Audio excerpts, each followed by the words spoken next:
Hi Gratefuls, welcome to my video. I hope you're doing great and live happy.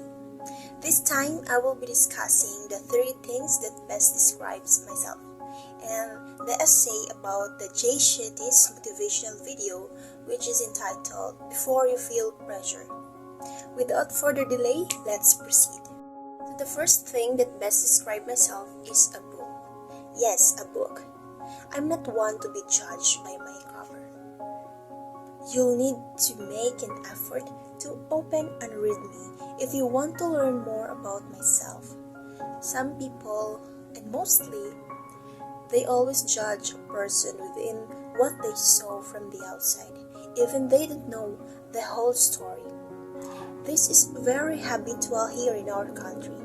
At this point in my life, there are several chapters and hundreds of pages. Although I may not be the best book, but I believe I have some intriguing anecdotes.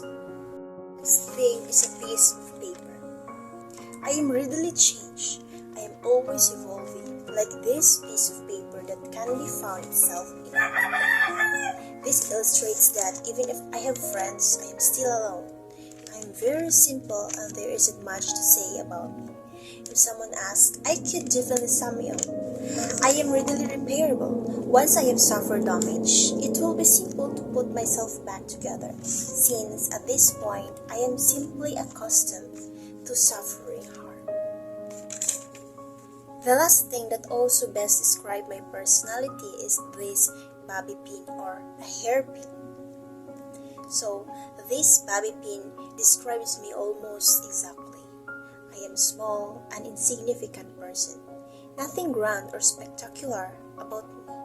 However, when I'm needed, I can hold things together as long as necessary.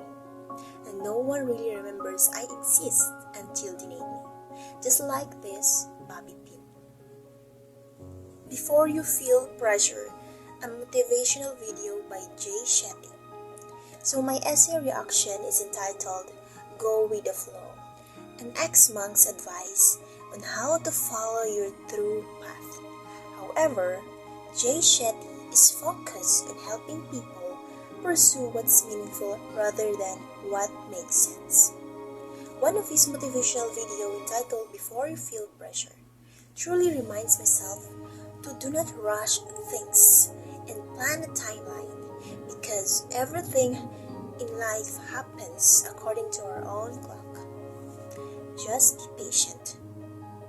Do not be pressured and worry if things don't follow according to plan. Let the time decide for when it will be. I will always remember that plans come from our head, but dreams come from our heart. Giving yourself space and time can actually lead to the birth of more creativity and better creativity in some of your best work. Whatever things someone else should give to you, you need to be able to give yourself first. No matter if you were left behind, the most important is you didn't put unnecessary pressure on yourself by comparing your life with others. Do your own thing. Go at your pace. Life is a journey, not a race. As a university student, I am gladly inspired how the video shows and motivate myself through the words uttered that are full of power and make sense to all the viewers, especially to the young students.